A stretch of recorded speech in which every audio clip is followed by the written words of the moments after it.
Hey, what's up, everybody? Welcome into the Late Night Gamecock Show. I am your host, Matt Anderson, the Late Night Gamecock himself, joined as always by Rob Williams of Four Quarter Friday, the big Spur.com SEC Sunday night, where we're all going to head right after this show ends around 8 o'clock. Rob, how you doing, my friend?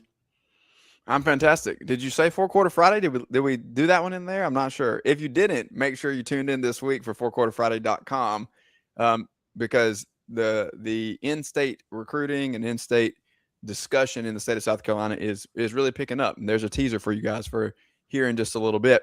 The first thing I have to say though is I think that we switched roles. My hat's backwards and yours is forward. What's going on tonight? Are we in an alternate universe? Hey, dude, let's just make it right. We'll go right back here. We'll be united. There you go. Oh, whoops. Okay. I'm with you. But either way, happy to be here. It's unbelievable that it's almost the end of June, Yeah, right. and Rob, on this show, when we hit July, we start previewing the opponents on the Gamecock schedule. So we got a little bit of a teaser here for that. A little bit later, we're going to go over Kent State and Towson, and then just talk about what we're looking for in the first couple of weeks of the season.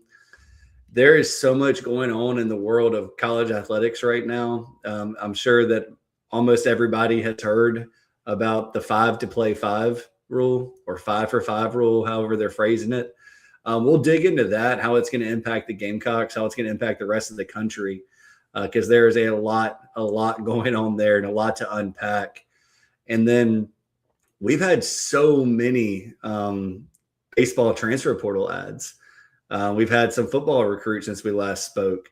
Golly, what is it, 3, Rob, in the last week for football? So football seems to be picking up. We'll talk about all of that.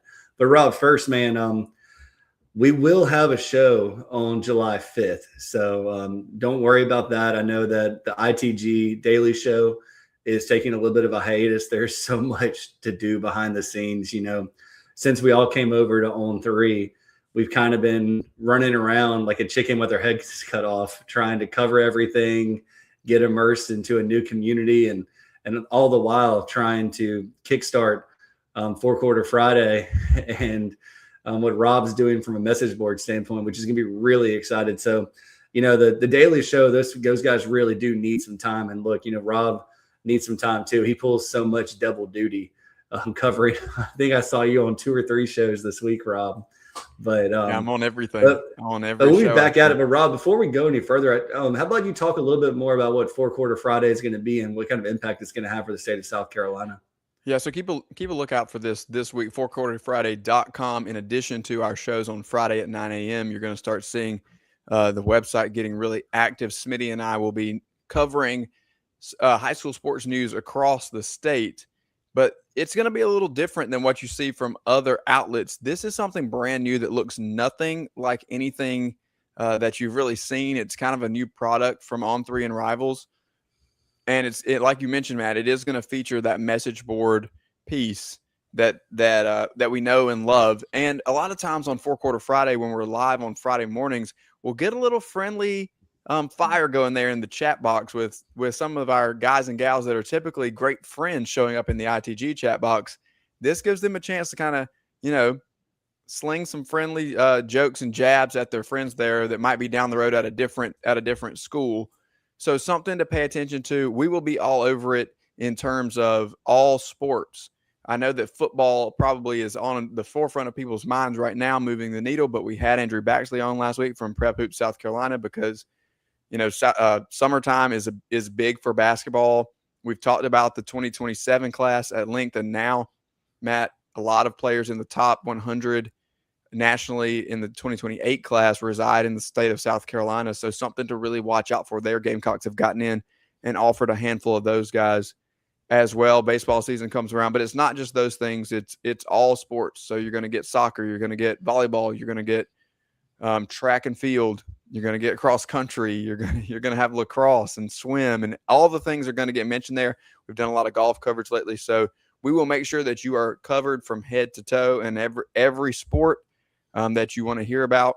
And if you are listening to us right now and you have a son or a daughter, a grandson, a granddaughter, a niece, nephew, friend down the street that plays at a school and we need to hear about this prospect or how somebody's doing on the field or court, let us know. Send me a DM. Follow Four Quarter Friday at Four Quarter SC on X and let us know there. Or you can subscribe to our YouTube channel and make sure you're commenting there or any of our social media, to be honest. The other feature there would be we're going to do comprehensive team coverage. So it's not just individuals. It's not just recruiting. We're going to have you up to date on what's happening in communities and what's happening with teams, so you can know what's going on Friday nights, who is expected to be good and in this sport coming up, whatever it may be. Right now, obviously, that's a football discussion.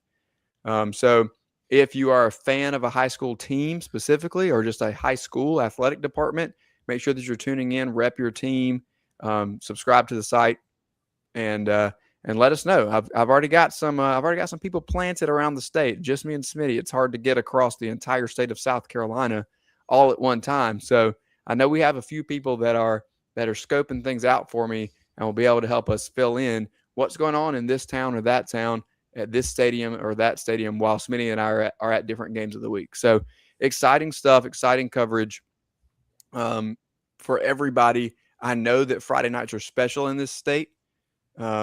Baseball is special in the state, basketball is special in the state, and it goes so far beyond that. So we're excited to get going here this week, and we want all of you to tune in to the website. Get on there, fourquarterfriday.com. Make sure that you are checking out the content, but also an opportunity for you to engage on the message board, and we want to cultivate a strong community there as well. So come on over, and you'll get a product that you've never had before at the high school level, that you've never seen before at the high school level. This is a brand new deal. And it's going to be unique, and we're going to work with everybody to make sure that everything is done and done well. So we're excited about it, Matt. I appreciate you giving me just a chance to kind of spill my guts there on everything that people can expect that's coming up here shortly. And hey to Roger over there. We've got a lot of people in the chat. And I see some of our friends over there. Roger from Woodruff. Watch out in Woodruff. We might have some Four Quarter Friday news there coming up too. So. Yeah, it's going to be exciting because, high school sports matter so much to folks in this state. And, this isn't Carolina Clemson, this isn't right. Carolina versus Coastal, the Twitter stuff we've seen, but there's some beef and there's some drama in the high school ranks. And, you go to my hometown of Florence, South Carolina, if you get those Wilson Tigers, those proud Wilson Tigers on there, they will be repping their school. So everyone needs to go rep their school. It helps you stay in touch with your high school alma mater as well, because, people move away, but they still care about the sport. So I'm excited for it. I'm excited for the community it's going to bring together.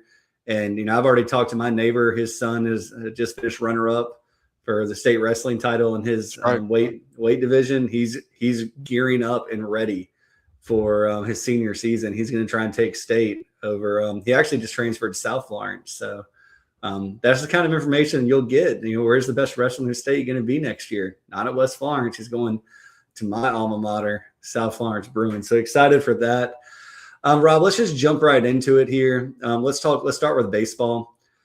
I saw something on the message boards and it really cracked me up that people are starting to call the Gamecock baseball team the Coastal Forest Gamecocks, because when you look at Wake Forest and you look at Coastal Carolina, and obviously Kevin Schnall, making the jump to South Carolina from Coastal, and then Bill Salento coming over from Wake as the associate head coach, recruiting coordinator, whatever his title is, but he's going to be coaching the hitters.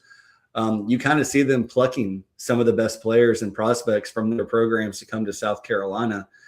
And if you live in an NIL transfer portal world, and you got to go after players that come from established programs with established results, and they're doing it. And if you're going to poach their coaches, you might as well take the best players from the team too. So, Rob, before we get into individual names and such and stuff like that on the baseball side, what has it felt like for you seeing South Carolina be so active in the portal and so much excitement surrounding the sport again? I think that energy is a big word that comes to mind for me, because this program lacked it in the past 2 seasons. You got a little jolt of energy at the beginning of each season, to begin the Paul Mainieri era. There was a jolt of newness and a new coaching hire and some energy that quickly dissipated as the team did not perform. And then again this year, well, it's the start of a new year. You got new faces. There's some hope on the horizon. And then the last little jolt was after Paul Maneri and the University of South Carolina parted ways and Monty Lee took over, there was some energy, not just on the part of the fan base, but on the part of the team you could see as well. That, again, dissipated before the end of the year. So now what we can see, Matt, is something that has a little more lasting power because it's June. And we have a long time before there's actual baseball to be played on the field. So even if this team gets off to a rough start and there's some questions that get thrown, which I'm not predicting or saying, I mean, it's baseball, so anything can happen one way or another. The momentum that they're grabbing right now on the recruiting trail and in the transfer portal is going to carry through the summer and the fall, and really give a nice jolt of energy for the entirety of 2026 that we have remaining. And that's something that's needed, not just for the team and not just for the athletic department and the program, but for the fan base around them that really make that program special. There is an identity and there is a grittiness and a toughness. There is the beauty of Founders Park. There is the magic and the history of what this Gamecock baseball program has done in that place. But one of the most important factors of all of that is the fan support. And I think giving those fans some energy and some real hope and something tangible to grab onto, which are transfer portal results, is something that goes a long way towards getting this program back into a good spot when the baseball season gets started next year. I agree with every single thing you just said there, Rob. One of the other things that I'll add to it is I've seen this in basketball. I've now seen it in baseball. We know it exists in football. We know it exists in women's basketball. But where I'm going here is the NIL commitment stands out to me because I felt relatively confident that whoever the next Gamecock baseball coach was going to be, they were still going to be very competitive NIL-wise and maybe even better. I don't know if they're truly, 1.5 times the NIL budget they had last year, but the way they're using the money and the way they're able to be aggressive, and Lamont Paris talked about that with basketball, being aggressive and being able to be the top bidder to secure a commitment, it's carried over to baseball as well. Look no further than, the Costello brothers that came over from Wake Forest. Luke Costello, an outfielder, hit 17 home runs last year at Wake Forest, hit over 300, I believe, or close to it. That's something that's desperately missing from this baseball team, just the offensive pop. And the way you're seeing Kevin Schnall mix the two types of baseball together with, producing runs but being athletic on the base paths. I mean, look no farther than J.D. Stein, who also just came over from Wake Forest, the kid that graduated early, came to Wake Forest, became their starting shortstop, got better as the season went on. But he's that gritty, tough guy that you're used to seeing on the diamond for the Gamecocks, and especially at that shortstop position. They needed to get more speed on the base pass. They need to get more pop. They've done all of those things. They're still working on some pitchers here. Both of those guys are going to be very, very important to the 2027 baseball season. The Gamecocks also still have a couple unannounced welcome homes. They picked up a pitcher today from Charleston who the Gamecocks coaching staff like a lot. But so, I mean, it's the welcome homes that are unannounced. It's just the commitment they're making and them still being in the game for a guy like Connor Schaus from Texas Tech, who's probably the best hitter in the transfer portal, if not the most, the best all-around player in the transfer portal when it comes to, what he can do with the bat and also on the field. And look, that kid, he's coming from Texas Tech. What do we know about Texas Tech? They pay. And while they haven't always committed to the baseball program the way that they probably should have, he's going to be an expensive player in the portal. And South Carolina is 110% in the game with him. He's a guy that's playing in the Cape right now. I don't know if he's going to be someone that makes a commitment in the next week, 2 weeks, 3 weeks. I know that the coaching staff isn't going to wait around forever, but at the same time, they are in this race, if not probably the leader in the clubhouse. And if they add him, then it's just full steam ahead. And you might have two guys in the lineup that can, produce 15 to 20 home runs. They're just transfer portal guys, not including the guys that are going to get better. I think about like a Tyler Pitzer coming back to South Carolina from Mississippi State, someone that can help set the culture and the tone, because, when you see all of these kids that are committing and, doing their little write-up for announcing their commitment, they've all talked about getting Gamecocks back to that powerhouse tradition that South Carolina fans are accustomed to. And I can't say that was necessarily the mindset of the team over the past 2 years. I think Paul Maneri thought he could come in year one and turn it all around and get back to a regional, but eventually he just kind of said this is going to be harder than I think. And you could see that mentality leave the players when their coach lost faith in them. And it happened very, very early for Paul Maneri. So another transfer portal guy they're looking at is shortstop Casey McCoy from Louisiana Tech. This is a guy that JB talked about on the show. I think you might have been on there with him, Rob. And look, JD Stein can move around, but there's going to be competition everywhere. And if they can get this kid who is all conference as a freshman, he would be another big time pickup. So look, what I would just tell everybody is, Rob and I love to, talk about the highlights, but getting down into the weeds for baseball isn't necessarily what Rob and I do during the off season. But look, we have a very talented group of individuals on the BigSpur.com and Gamecock Central who just as the information comes out, just have it. They've talked to the right people. They know the right people. They're getting you the inside information. So just for $1, you can go right now to BigSpur.com, sign up. Inside the Gamecock host, Jamie Bradford does an amazing job with this stuff. No one's better connected in the state of South Carolina than Jamie Bradford and to this coaching staff. And then Jack Veltri, who's been doing this for a long time for Gamecock Central, is fantastic. So if you're looking for baseball information, go to thebigspur.com, go to GamecockCentral.com, sign up for $1, and you'll get all this information that Rob and I just can't get to on every single show on Sunday nights. Let's move over to football, Rob. Since last Monday night, Gamecocks have picked up a trio, or actually a quadruple of commitments. Yeah. What time is it? It's 7:15. We had one today. Yeah, so we added one today, and I saw a question that came in at the very top here. Yeah, I got it. Somebody was asking about the linebacker they picked up. Can't find it right now, but we'll talk about him here in a moment.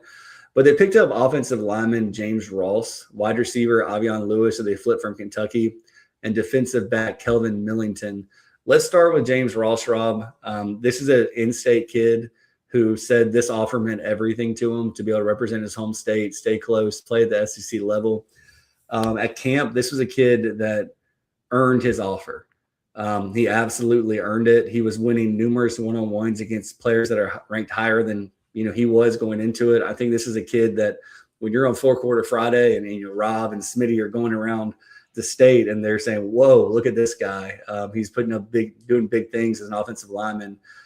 He's a guy that they're talking about playing center at South Carolina, and he'll be 6'5", 300+ pounds by the time he gets in here. But to have him at center, what I've been told is he's very smart and he can pick it up. He can lead an offensive line. So big time underrated pickup there for the Gamecocks. Lewis, go ahead, Rob. I was just going to mention that you talk about Four Quarter Friday.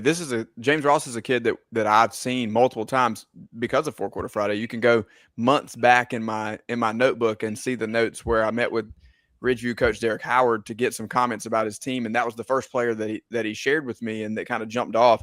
And then watching him at practice there at Ridgeview, you talk about him being able to lead that group. It's definitely the case there on his high school team. You can see how he kind of controls the energy, controls the narrative, and also is putting people in the right places. And then I was there at camp too. I mean, we were both there to see him.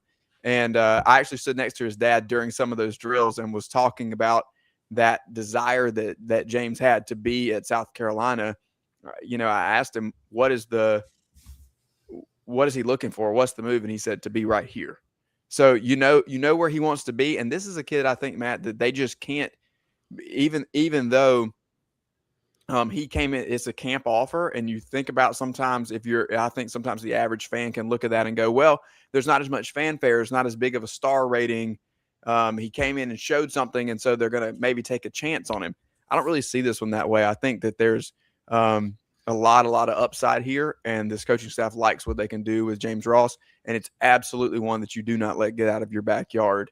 If you're South Carolina, he moved really well, I thought, there at left tackle in a lot of these drills, kind of staying in front of those opposing defenders that you mentioned are no slouches themselves that were there running those drills against him. And they continued, the coaching staff did, to throw multiple defenders at him rep after rep, where originally they were rotating players in and out because it's camp. They got to a point where they said, all right, you stay there. We're going to throw different styles, different body types, different moves at you. And I didn't see him lose a rep. So, something to pay attention to for sure. Kind of an under the radar guy, maybe not an immediate impact, but something that's gonna make a difference down the road, I think, for the Gamecocks.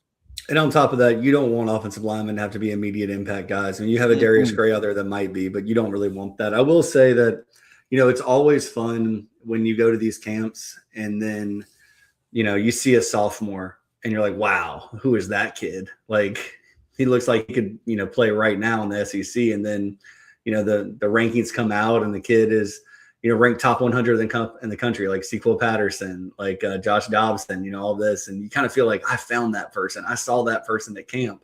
Yep. But all of a sudden, when those guys get on those lists, they have offers out the wazoo.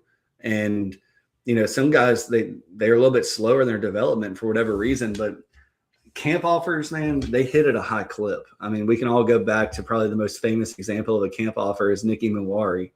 And, it's funny. I talked to so many Gamecock fans that are like, man, just a 2-star. Like, what did they do? Take him. But no, they saw him. They wanted him. And then becomes a 4 or 5-star. Then you're panicking that they're going to lose him to a bigger program. So it's funny how like the mind can work sometimes. But yeah, James Ross is a big one, kind of like Blake Franks in my mind, like a guy that just, kind of was under the radar, got flirting with 3-4-star status his entire high school career. But the Gamecocks are still very excited about Blake Franks. You don't hear about him because he's not starting because he's developing. We talked about this last week, but wide receiver Avion Lewis, 4-star wide receiver that was committed to Kentucky. He jumped in the boat for South Carolina, flipped early this past week. And he's just a big time get, man. He's 6'3". He's athletic. He can run all the routes. But the one things that I love more about this commitment than just the talent, which we talked about, is the pipeline that may be developing at his high school. They have a really good high school program out of Virginia. I think it's how do you pronounce it, Rob? Do you know? I think it's Huguenot. Yeah, you know my pronunciations, but to get him in the boat and to get him feeling the love, and look, he feels very loved at South Carolina, and he reciprocates it. So a big get. And then we've talked a lot about defensive back Kelvin Millington. Rob, you've actually talked with Kelvin, so I'll let you take the floor here and talk about what the Gamecocks are getting. Yeah, he's been one that I think has been excited about South Carolina in the whole process, and the common refrain with him from the time he jumped onto the scene was just his frame looks like a prospect that Torian Gray is going to make into something great. So I think, again, this is a kind of a developmental thing, but we've seen it time and time again when it comes to Torian Gray, what he can do when he's got the talent that he likes. So I don't ask a lot of questions when it comes to secondary other than, hey, if I'm talking to a prospect, what is the coaching staff telling you specifically in terms of role that they want you to do? I think he's a kid that they envision is going to be able to do some stuff at multiple spots. So we'll see where he ends up, Matt. That will be the thing that's interesting to me is, like, in a couple of years, where do we see him pushing for a starting spot or showing up in that 2 deep? What position is it? Or is it a thing like maybe a Jalen Kilgore where you kind of are using him in different places based on what your biggest need is? Yeah, exactly. Yeah. So with that type of frame, I think that they're going to be able to stick him in a couple of different places as long as he comes in and brings the physicality that you need in the SEC, which I think is always a jump from the high school level. And some guys are able to showcase that a little better in high school than others. If there's anything about Millington that I want to see, I want to see the physicality really come on for him when he's able to get on campus. But there's a great group of defensive backs to learn from that are already in this pipeline. I think South Carolina has done a phenomenal job, and we've said this time and time again, but I think there are some knowns in that group right now, even in terms of the young guys like Jazavian Currents and Tristan Lewis, who are going to continue to hold the standard, if not push it forward, for the following classes to come behind them and continue to grow and learn under Torian Gray. So this is one that I'm excited about, and I think that Kelvin Millington is just like James Ross, and I'm not saying, and you mentioned with Avion Lewis too, I'm not saying this is not the case with all of these prospects, but he said for a while that South Carolina was his favorite, that they were the team to beat, so different phrases like that. So I think that he's one that really appreciates and loves the fact that he's going to be in Columbia, and that's half the battle, Matt, in the transfer portal era, in the NIL era, is that you love where you are. That keeps kids' feet planted a little better, I think, when other offers may come calling at times. Oh, I think you're 100% right. And then you can add Jackson Ross, linebacker from Hammond, who committed tonight. I will say that there was a point in this recruitment that South Carolina was not the leader. Despite his dad, David, playing basketball at South Carolina, he was very enamored with Texas Tech, very enamored with Vanderbilt. South Carolina had to come from behind in this recruitment. And oftentimes it just boils down to, do I want to do what dad did? Do I want to go to the same school dad did? Do I want to go somewhere else? I've lived in Columbia essentially my whole life. And, seeing what Texas Tech is able to do on defense, and then obviously Vanderbilt is no slouch defensively either, with their head coach, Clark Lee, being a defensive guy. But he went on all his visits. He went to Vanderbilt. He went to Texas Tech. He went to South Carolina. In the end, the Gamecocks got it done. This is a kid who is a private school kid. We'll call it what it is. Grown up in a private school, and there's nothing wrong with that, especially when you think about Hammond, who is the elite private school team, probably definitely in Columbia, and if not top 1, top 2, top 3 over the last 10 years in the state of South Carolina. So he's accustomed to winning. He's not built like a private school kid. A lot of kids can go put up numbers in private school and don't sniff offers. I mean, this guy had Texas Tech and multiple ACC, multiple SEC offers to his name. He's an athlete that plays middle linebacker. I mean, he physically looks like the type of guy you'd want to anchor the middle of your defense. He's smart, obviously. He's not a kid that I think you necessarily want to have to play right away, because the game is going to be different going from Hammond to the SEC. But he has some development to him. He has already some of the prerequisite skill set that you need, body type that you need, athleticism that you need. He played multiple sports at Hammond. He's also a standout basketball player, which comes as no shock to me, because I was a ball boy for his dad at South Carolina, and it was really easy. All I had to do was stand underneath the net. But that's where the ball was coming out of every time. But I've talked to enough coaches around the state that have told me he's the real deal as an athlete. So, Rob, anything you want to add on Jackson Ross's commitment tonight?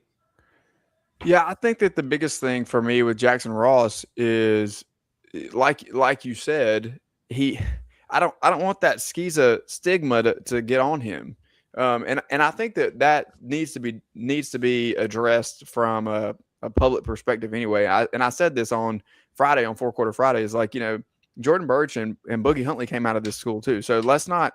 Mike Tyler is currently at South Carolina, and you better write that name down if you're not following it already, because Mike Tyler is going to make noise this year. I think that if you go, oh, it's a private school kid, is it just a thing where they're taking him because he's a legacy or because he's right there in Columbia and so it makes sense? No. That's not what's happening here. So don't think of it that way. We saw the question earlier from Pimp on a Blimp, who said, Is the linebacker decent? Yeah, he's more than decent. Okay, this is not a take just to put a spot on the roster or do somebody a favor or anything like that. I know that those things have been floated around out there, not just about Jackson Ross, but about private schools in general. And I'm here to push back on that, because I think that you got to look at the measurables and you got to look at the tape. I think a lot of times too. Numbers don't lie, but in high school, they kind of do. So you got to look at not just what the stats say, but what does he look like on the field? And he looks like he's going to come in and compete with this group moving forward, or Clayton White wouldn't be in there with him. Yeah, absolutely. As we sit here now, the Gamecocks have the 41st best recruiting class in the country. Obviously, we've heard it from fans. We've heard it from everybody. We've said it to ourselves internally. This class, it really needs to, continue to grow. And, I think they're probably going to sit around 18, 21, 22 commitments when it's all said and done. And, there's an opportunity for this class to rise pretty quickly. I love this metric, and I talk about it a lot, the blue chip ratio. Not that I think that, all these recruiting classes all pan out once they get to college, but it just shows you what their high school ranking was coming out, and then it's a percentage of the 4 and 5 stars that make up the scholarship players. And right now, South Carolina sits at 50% blue chip ratio, which is good for like 6th or 7th or 8th in the SEC. So right now, looking at it, South Carolina has a 25% blue chip ratio with their current class of 12, 13 kids. But like we talked about last week, if they had landed some of these guys that, quite frankly, the Gamecocks are getting heavily negative recruited against with the coaching staff's, staying power at South Carolina. And look, the coaching staff has to prove that this year because, those things are real. Everybody in the building knows that, a 5 and 7, a 4 and 8, a 6 and 6 isn't going to get it done in South Carolina long term. But what I always say is you continue to see the number of just talented players that come on the Gamecocks campus during the off season, during recruiting, during the season. They're recruiting elite players, and sometimes you're not going to get them. Sometimes you are going to get them. South Carolina's had recruiting classes that are smaller that were 67, 70% blue chip. So they'll be smart with it. But if they have a good season, I do think that there are a lot of people that can come back into the boat for South Carolina. They probably finished second for. But we do have some notable decisions that are on the horizon right now. And every single one of these, except for one, is either going to be a 4 or 5 star announcement. So let's go through it really quick, Rob. We don't have to hit too hard on this. We just did it last week, but we can say if we feel anything changed. July 1st is a big day in the recruiting calendar. The whole month of July is most programs want to have their class pretty much done by the end of July. But July 1st, Josh Dobson will be announcing his commitment. I'm going to come down to South Carolina, Texas A&M, and Michigan. I'll just say right now, in my opinion, and then Rob, please add to this, I don't think South Carolina is third. I don't think they're second. I don't know if they are tied at first and they're going through the final decisions right now.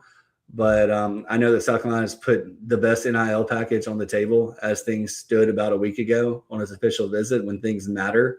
He brought his entire family on a lot of these visits, and, staying close to home and being a South Carolina kid matters to him. Torian Gray is probably his favorite coach that's recruited him right now, and he believes in Torian Gray. So while I'm not going to pencil in Josh Dobson to South Carolina, I'm certainly not going to say, oh, another 5-star, from the state of South Carolina going elsewhere. I don't know for sure, but I can promise you that, there will be multiple conversations leading up to that July 1st commitment. And, I won't be shocked if it's South Carolina.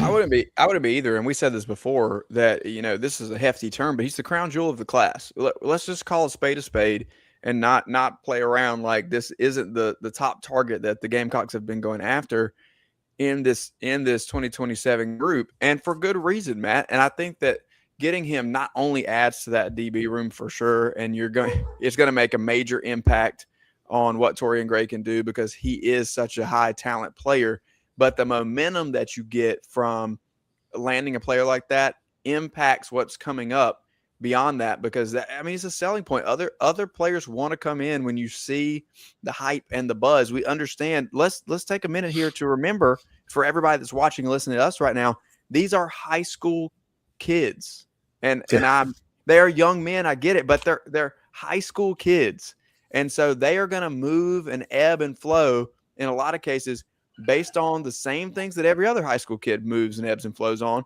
which is some of that hype and buzz and social media traffic. And that's why that element is so important, especially in recruiting. The relationships are there. You mentioned it, Matt, that the NIL package is very, very strong. So all of the pieces to this puzzle have come together for South Carolina to land Josh Dobson. At the end of the day, he just got to make a choice about where he's most comfortable. And if that is South Carolina, look out for what could come on the heels of it, because I think that it will have a ripple effect. Yeah. Then you got Marquise Evans. He's a defensive tackle. His commitment date is July 1st. South Carolina is the only program recruiting him as a defensive tackle. He's gotten much bigger. I think he's up to 260 now. We talked about it last week, but you have Travian Robertson, who had that exact same trajectory from high school to college, then to the NFL. I think this is predominantly right now South Carolina and Auburn But, Florida, Miami, and Tennessee are still chasing him. And when you have a Miami and a Tennessee, and to a certain extent, Florida too, NIL will come into play here. And like Auburn is desperate right now. Like they are sick of playing second fiddle to Alabama for sure, but they're also sick and tired of being one of the worst teams in the SEC. So I don't know what will happen. He's had a long relationship with Travian Robertson. They've connected, but I don't have a feel one way or another here, Rob.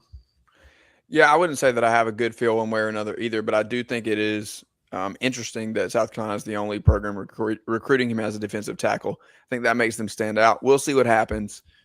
But another player, I feel like, Matt, even if he commits elsewhere, that they will definitely keep tabs on and continue to be recruiting unless something develops that I'm unaware of at this point. Yeah, the next one is a teammate of Josh Dobson.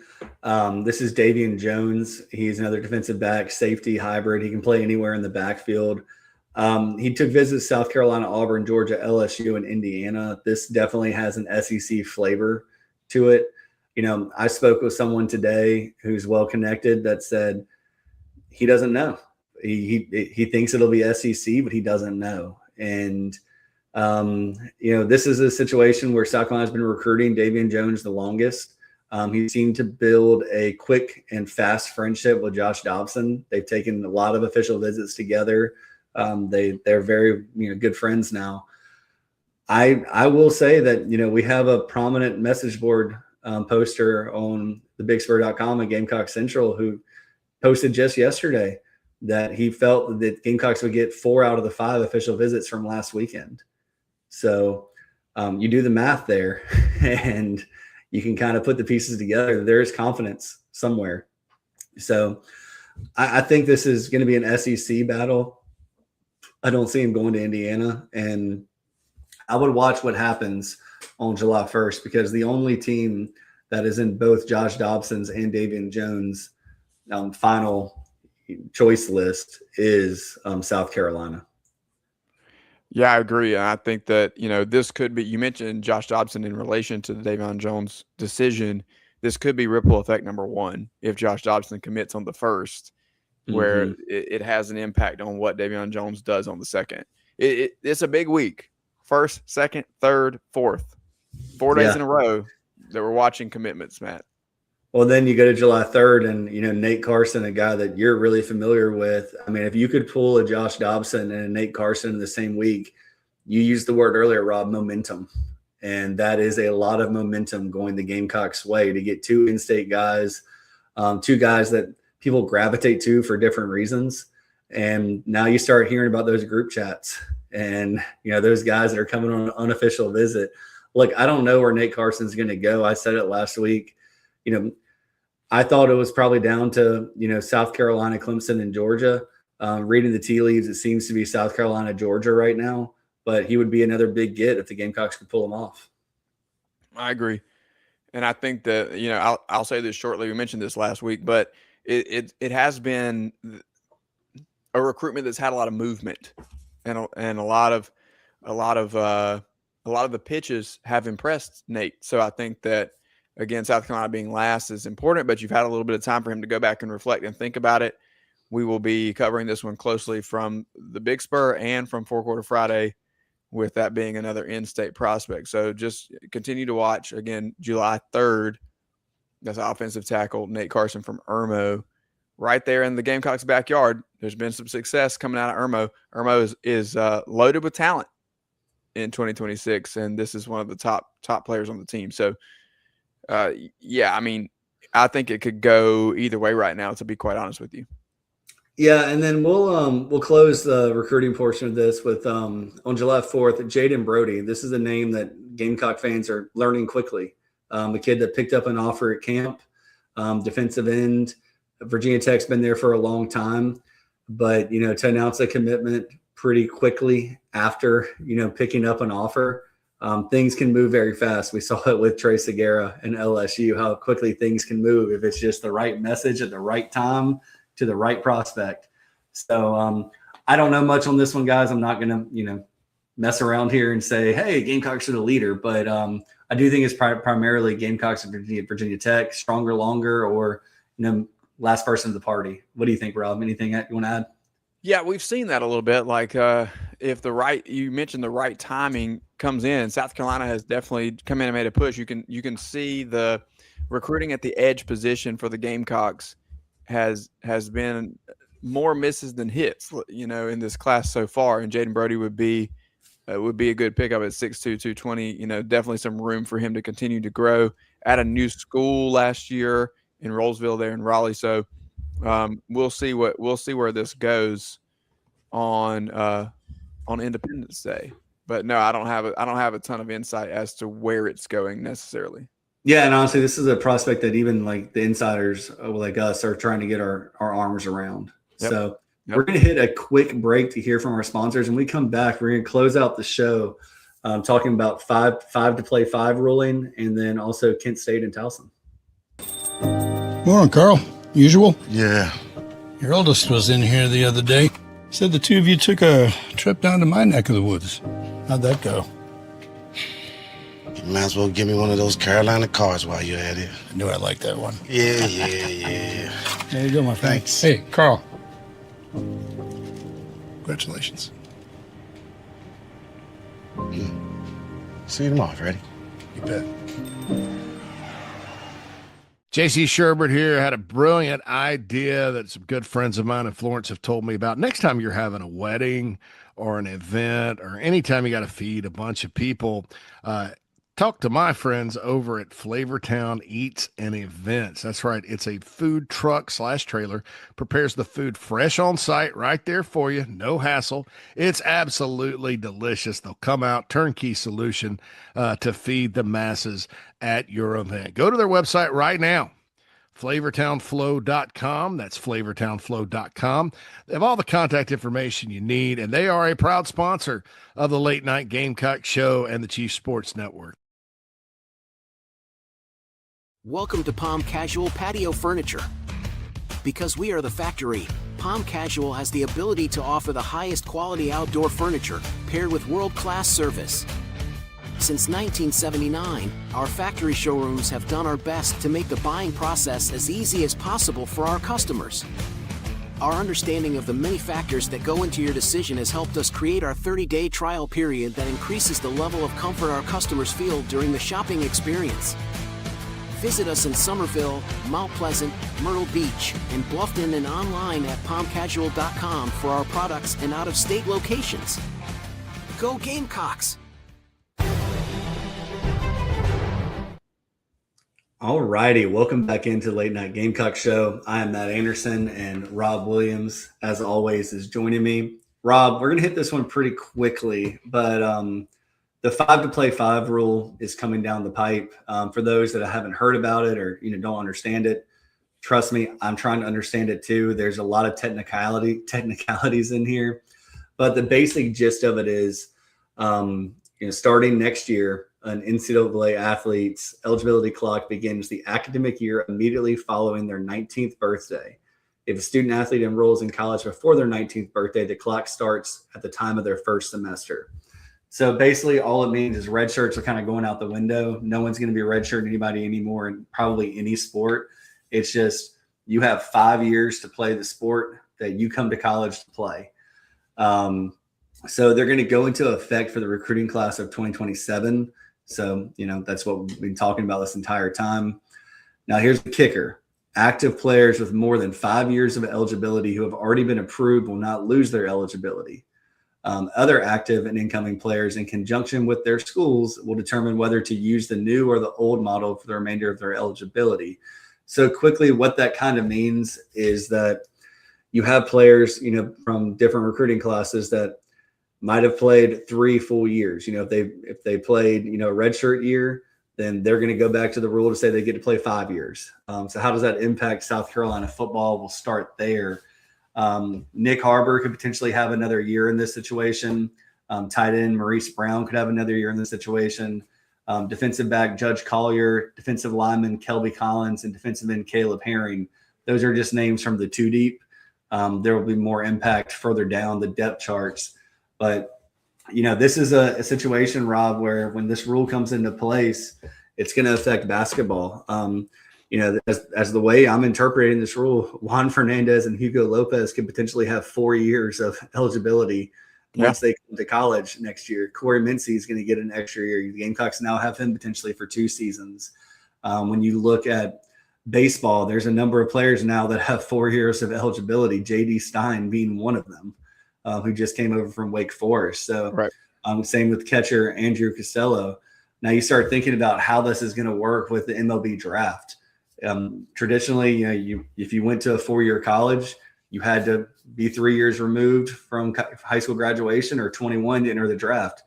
Now, a lot of players use that for leverage. If you draft me, you're going to pay me X amount of dollars, or I'm just going to go back to school and you lost that money. So we'll see how all of this plays out. I think for football, Rob, and I want to get your take on it. For football, you're going to see more players skipping the NBA draft. NFL draft. You already saw the NBA draft. There were only like 17 early draft kids who left school early because they're going to get paid more to play college. Right. Yeah, I think that the first thing that jumps off to me is we just cleared out the COVID eligibility players, and now we're going to have this new group of existing players who are going to gain an extra year. Benefits the Gamecocks, but you're going to go back to seeing a little bit of that. Oh my gosh, I feel like we've played this guy every year and he's been there for 8-9 years. And it's not quite that long as what it was with some of this COVID eligibility stuff that we just dealt with, but there are extra years that are being tacked on. I think when it comes to any of these sports, basketball is probably the one that jumps off to me the most, Matt, is that it gives a little bit more of a runway for some of these players to develop and impact the program. There are going to be guys on the football team, specifically on that defensive front, that I think about, Matt, where, if they have kind of a year that's in the middle, if Kelby Collins balls out this year and has the best year of his career, I find it hard to believe he's not going to go into the NFL. Same thing with Caleb Herring, but those are guys who have had SEC success in spurts, in flashes. You're looking to become more consistent in 2026.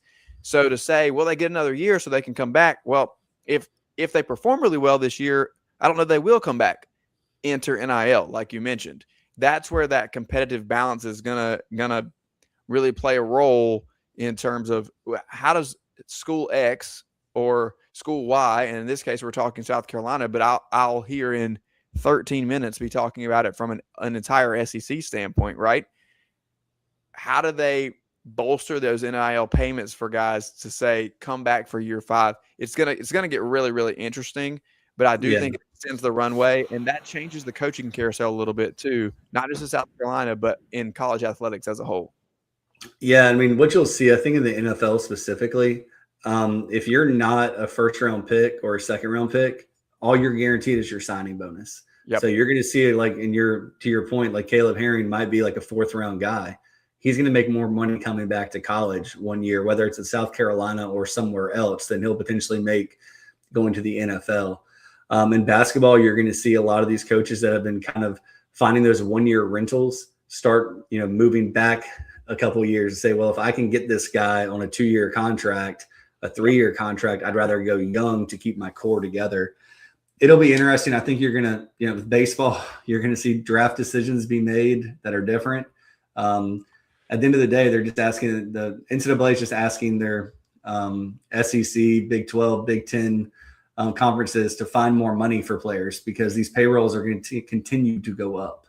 Yeah, and I think at this point specifically, Matt, at South Carolina for football and basketball, it has a very specific impact because both coaches are kind of on a perform or your time is up type of whether it's spoken, unspoken, written, unwritten.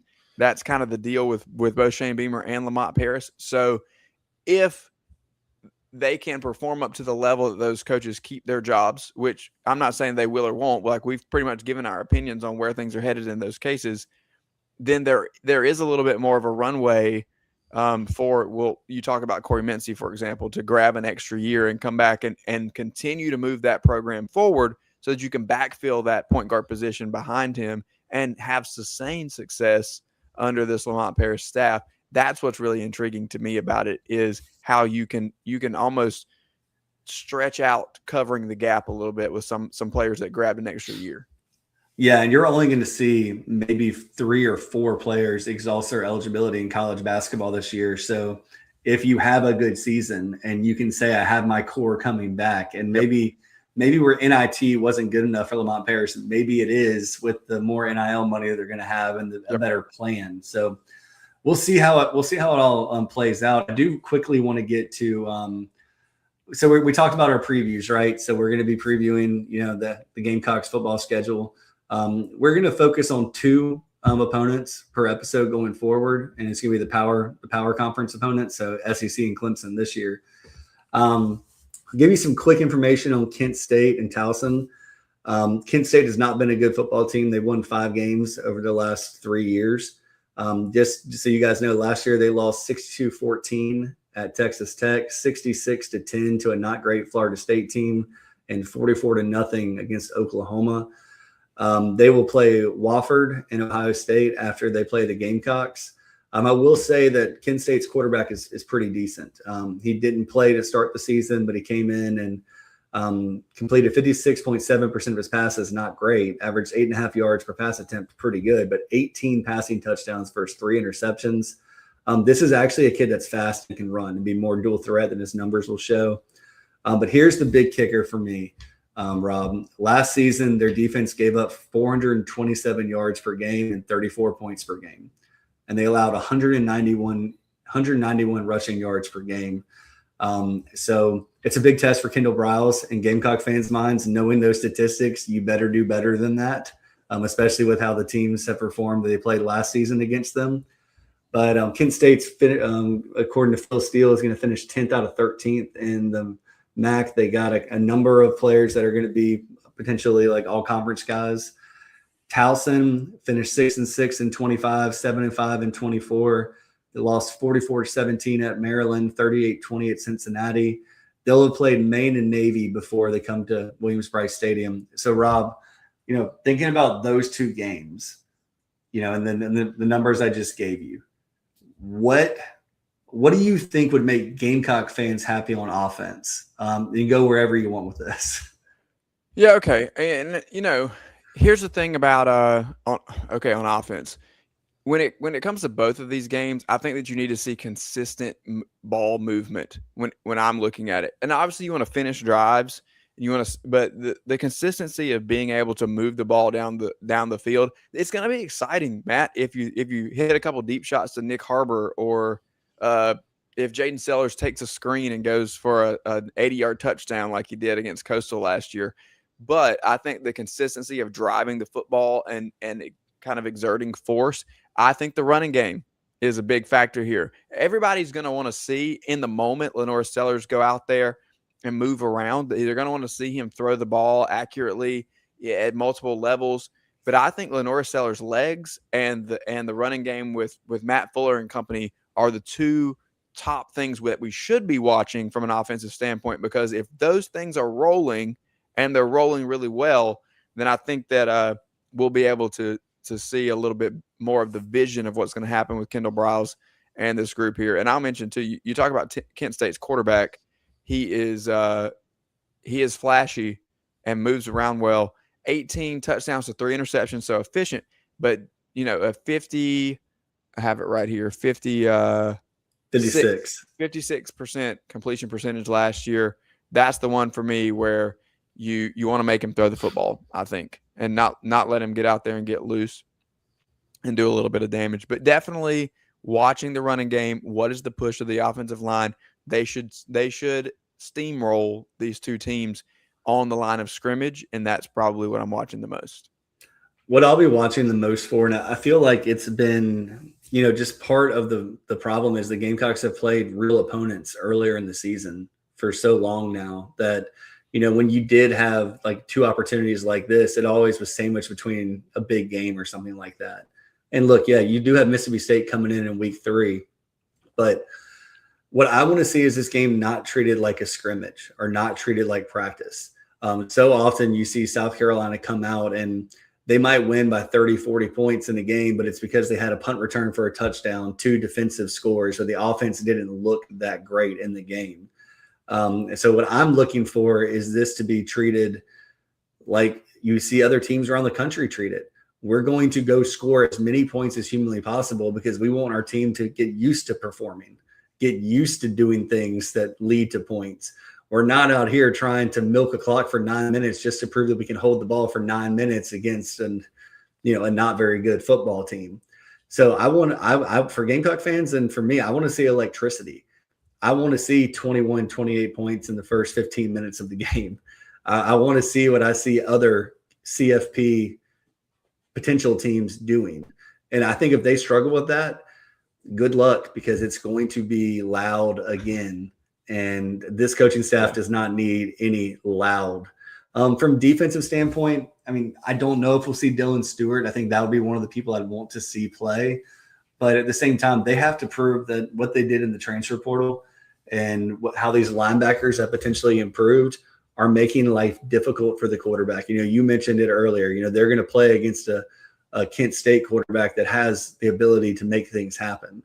And you need to have him in the 40% on completion percentage. And you want him to be running around like a chicken with his head cut off because the defensive line is overwhelming him. And the linebackers are shooting gaps. And Judge Collier and Vicari Swain are blanketing, the primary options at wide receiver. So I have less worry about the defense than I do the offense. And for the offense, it's just the unknown. On the defensive side of the ball, man, I think that they just need to do what they're expected to do in this case. You know what I mean? Yeah. Like you can rely on supreme athleticism and size, I think, against both of these opponents and kind of sit back a little bit and know that, hey, I can make up some ground. That is not what you want to see from this Gamecocks football team. You want them to be aggressive. You want them to be able to anticipate and use their minds and their athleticism. Are they comfortable in the system? Do they know what they're doing? Are they reading their keys? Can they get where they need to be, and then use their superior athleticism and size to go and make the play? That's what I'm kind of looking for here. If that's the case, I think it will be smothering to both of these offenses, and that will give Gamecock fans a lot of confidence. Also, as always, we're thankful for everybody over there in the chat box, and appreciate you guys tuning in with us tonight and commenting and participating. We love it when you do that. A lot of familiar faces. A new one over there is Mr. Bill Tyler, who's tuning in. Just wanted to say hello to him as well. Thanks for being here. We love it when people are active over there in that chat box.